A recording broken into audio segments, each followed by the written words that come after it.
Bismillahirrahmanirrahim. Assalamualaikum warahmatullahi wabarakatuh.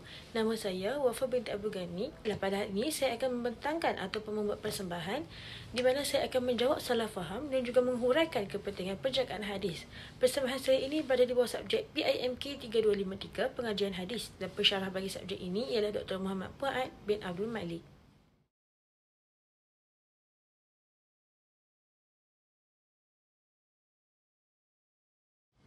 Izinkan saya untuk memberikan pendahuluan ataupun pengenalan tentang isu salah faham yang kita akan bahaskan sebentar lagi. Baiklah, timbul salah faham dalam kalangan setengah masyarakat bahawa hadis Nabi Muhammad SAW hanya dikumpulkan selepas kewafatan baginda, iaitu sekitar 1 atau 2 abad kemudian. Dakwaan ini menimbulkan keraguan terhadap kesahihan hadis, kononnya kerana ia tidak dikumpulkan sejak awal seperti Al-Quran. Namun, kenyataan ini adalah tidak tepat dan bersifat separuh benar. Hakikatnya, hadis telah disampaikan dan dipelihara sejak zaman Rasulullah SAW lagi. Cuma, proses pengumpulan secara sistematik dan rasmi berlaku secara berperingkat mengikut keperluan dan suasana zaman. Malah, beberapa orang sahabat telah pun menulis hadis semasa hayat baginda dengan keizinan baginda sendiri. Oleh itu, kelewatan pengumpulan hadis tidak boleh dijadikan hujah untuk menolak kedudukannya sebagai sumber syariat yang kedua selepas Al-Quran. Antara sebab-sebab munasabah yang menjadi kelewatan kepada pengumpulan Al-Quran ialah yang pertama, keutamaan kepada penulisan dan pemeliharaan Al-Quran. Pada peringkat awal Islam, perhatian para sahabat tertumpu sepenuhnya kepada penulisan dan pengumpulan Al-Quran. Ini kerana Al-Quran merupakan wahyu utama yang menjadi asas kepada keseluruhan agama Islam. Setiap kali turunnya ayat, Rasulullah SAW akan segera memanggil penulis wahyu seperti Zaid bin Sabit untuk mencatat ayat-ayat yang diturunkan oleh Jibril. Keutamaan ini berterusan sehinggalah kewafatan baginda Rasulullah SAW. Lebih-lebih lagi apabila ramai hufaz gugur dalam peperangan Yamamah atas cadangan Umar Al-Khattab, Abu Bakar As-Siddiq akhirnya bersetuju untuk menghimpunkan Al-Quran dalam satu mushaf yang tersusun. Tanggungjawab ini diserahkan kepada Zaid bin Sabit yang dikenali pasti sebagai sahabat yang paling layak dalam hafazan dan penulisan. Sabda Rasulullah SAW, "Taraktu fikum amrayni lan tadillu ma tamassaktum bihima, kitaballah wa sunnatan nabi." Yang bermaksud, aku tinggalkan kepada kamu 2 perkara dan kamu tidak akan sesat selagi mana kamu berpegang dengannya, iaitu kitab Allah, Al-Quran dan sunnah nabinya. Hadis riwayat Imam Malik.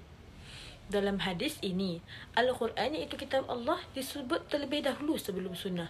Ini menunjukkan bahawa dalam susunan keutamaan, para sahabat mencontohi Nabi dengan memelihara Al-Quran terlebih dahulu. Maka, kelewatan pengumpulan hadis bukan bermakna ia diabaikan, tetapi disebabkan salah satu strategi keutamaan dan pemeliharaan wahyu secara sistematik. Antara asbab yang kedua pula ialah kebimbangan hadis bercampur dengan Al-Quran.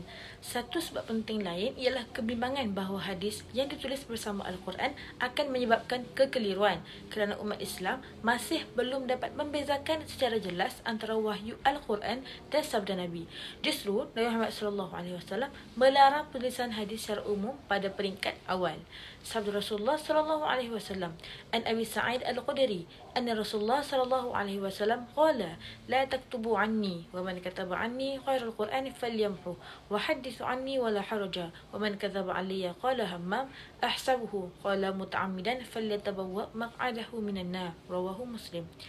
Daripada Abu Sa'id Al-Khudri radhiyallahu anhu, Rasulullah SAW bersabda, janganlah kalian menulis daripadaku. Sesiapa yang menulis daripadaku selain daripada Al-Quran, hendaklah dia memadamkannya. Sampaikanlah daripada apa yang aku sampaikan dan tidak ada dosa untuk itu. Sesiapa yang berdusta ke atasku dengan sengaja, maka dia telah mengambil tempatnya di neraka. Larangan ini bukan bermaksud menolak hadis, tetapi langkah berhati-hati untuk menjaga keaslian Al-Quran. Lain kata, hadis ini menunjukkan bahawa larangan itu bukan disebabkan hadis tidak penting, tetapi ia bersifat sementara dan bersyarat agar umat Islam tidak keliru antara wahyu Al-Quran dengan hadis yang merupakan penjelasan kepada wahyu. Setelah umat Islam lebih matang dan dapat membezakan dengan jelas antara Al-Quran dan hadis, penulisan hadis kembali diizinkan. Maka, kelewatan ini berlaku kerana pendekatan tadarruj iaitu berperingkat dan hikmah Nabi dalam menyampaikan ilmu. Sebentar tadi baru saya bahaskan tentang sebab-sebab yang pertama dan yang kedua. Baiklah, sekarang saya akan membahaskan sebab-sebab munasabah yang ketiga, iaitu budaya Arab yang mengutamakan hafalan dan tradisi lisan. Masyarakat Arab pada zaman Nabi Muhammad SAW terkenal dengan kekuatan hafalan. Mereka boleh menghafal salah-salah keturunan, syair-syair panjang dan kisah sejarah secara lisan. Maka, penghafalan hadis bukanlah satu kekurangan ataupun kecuaian, tetapi ia merupakan kaedah utama yang mantap dalam penyebaran ilmu ketika itu.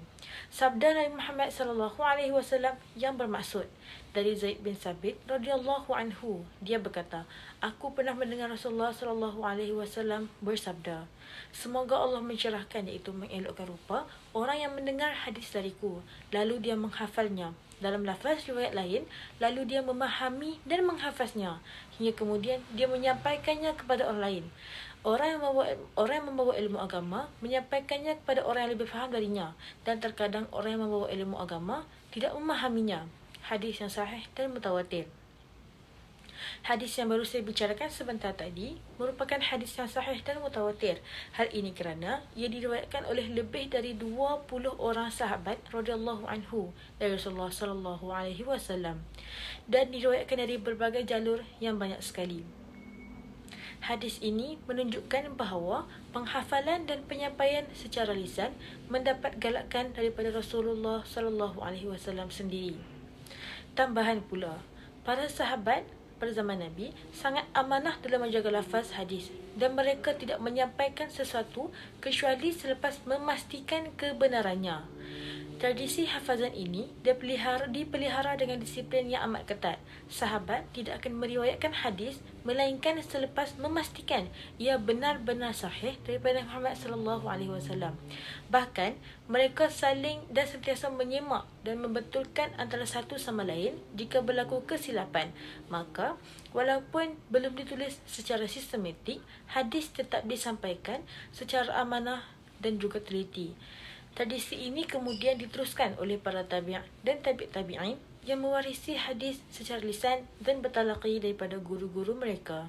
Baiklah, yang seterusnya, penulisan hadis telah bermula sejak zaman Rasulullah SAW dengan keizinan baginda sendiri. Salah faham bahawa hadis tidak ditulis langsung pada zaman Rasulullah SAW perlu diperbetulkan. Hakikatnya, terdapat bukti-bukti kukuh daripada riwayat-riwayat sahih bahawa Rasulullah SAW telah membenarkan penulisan hadis dalam beberapa situasi tertentu. Ini membuktikan bahawa penulisan hadis telah bermula sejak zaman baginda. Cuma, ia dilakukan secara terhad dan tidak menyeluruh atas sebab-sebab yang telah dijelaskan dalam isi sebelum ini. Antara bukti kukuh yang pertama ialah hadis tulislah untuk Abu Syah. Salah satu bukti jelas ialah peristiwa ketika Fathu Mekah.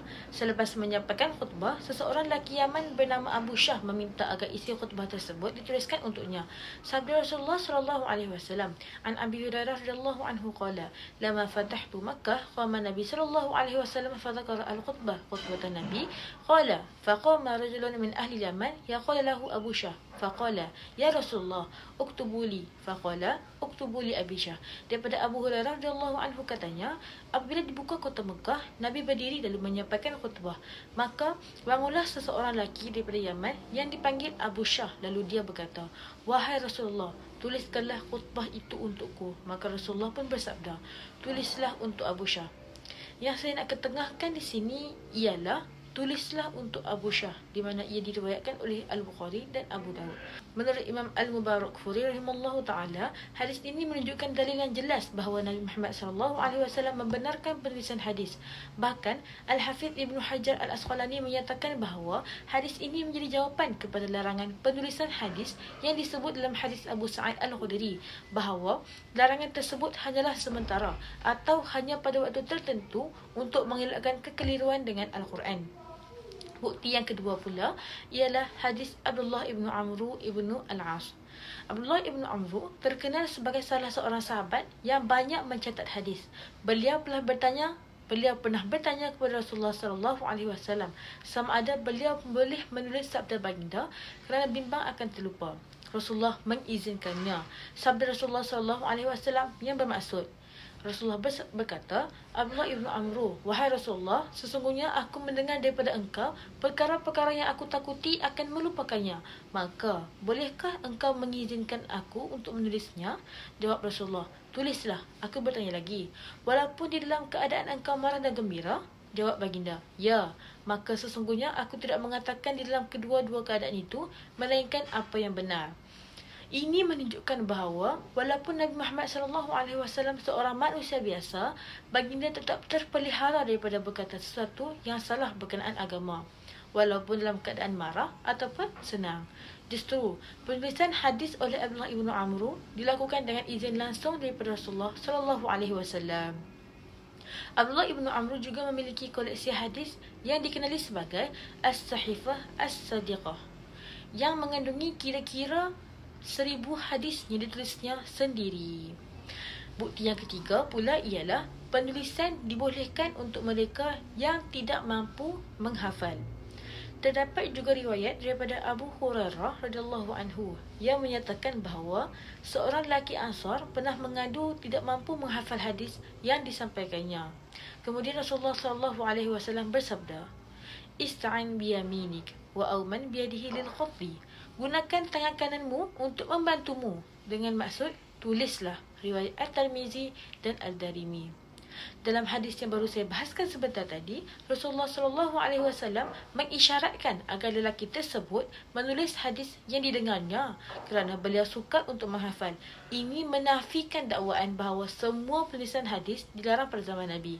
Ia membuktikan bahawa penulisan hadis dibenarkan, terutama bagi mereka yang memerlukan sebagai bantuan hafalan dan bantuan penyampaian. Seterusnya, saya akan menghuraikan pula mengenai kepentingan menjaga ilmu hadis dari sudut kemasyarakatan dan pendidikan.